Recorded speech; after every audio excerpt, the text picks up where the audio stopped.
जय श्री राधे राधे। मेरे YouTube channel पे सभी भाई बहनों को मेरा नमस्कार है। आइए मैया का एक बहुत सुंदर सा भजन सुनते हैं। और मेरा गाना अच्छा लगे तो लाइक कीजिए, सब्सक्राइब कीजिए, बेल आइकन दबाना ना भूलिए, जिससे मेरा वीडियो आपको सबसे पहले दिखे। और प्यार दुलार खूब दीजिए, क्योंकि आप सबके सहारे मेरा चैनल चल रहा है।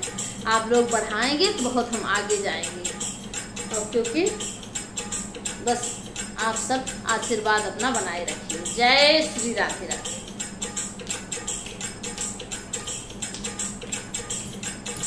अरे मैया के महिमा अपार हो, जवन चाहिए सो करी है। मैया के महिमा अपार हो, जवन चाहिए सो करी है। मैया के महिमा अपार हो, जवन चाहिए सो करी है। अरे मैया मोरी चाहिए सुहाग दई दई है। मैया मोरी चाहिए सुहाग दई दई है। अरे छूटे अभागिन के नाम हो, जवन चाहिए सो करी है। छूटे अभागिन के नाम हो, जवन चाहिए सो करी है। मैया के महिमा अपार हो, जवन चाहिए सो करी है।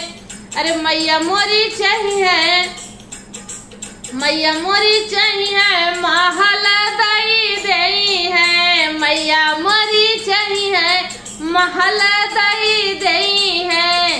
अरे छूटे झोपड़िया के नाम हो, जवन चाहिए सो करी है। छूटे झोपड़िया के साथ हो, जवन चाहिए सो करी है। मैया के महिमा अपार हो, जवन चाहिए सो करी है।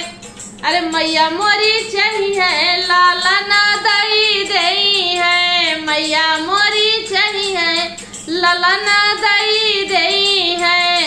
अरे छूटे बझनिया के नाम हो, जवन चाहिए सो करी है। छूटे बझनिया के नाम हो, जवन चाहिए सो करी है।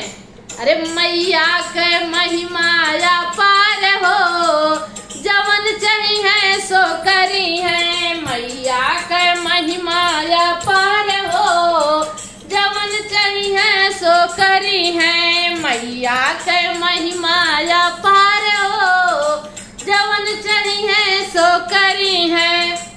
मैया मोरी चाहिए भंडार भरी दई है। मैया मोरी चाहिए भंडार भरी दई है।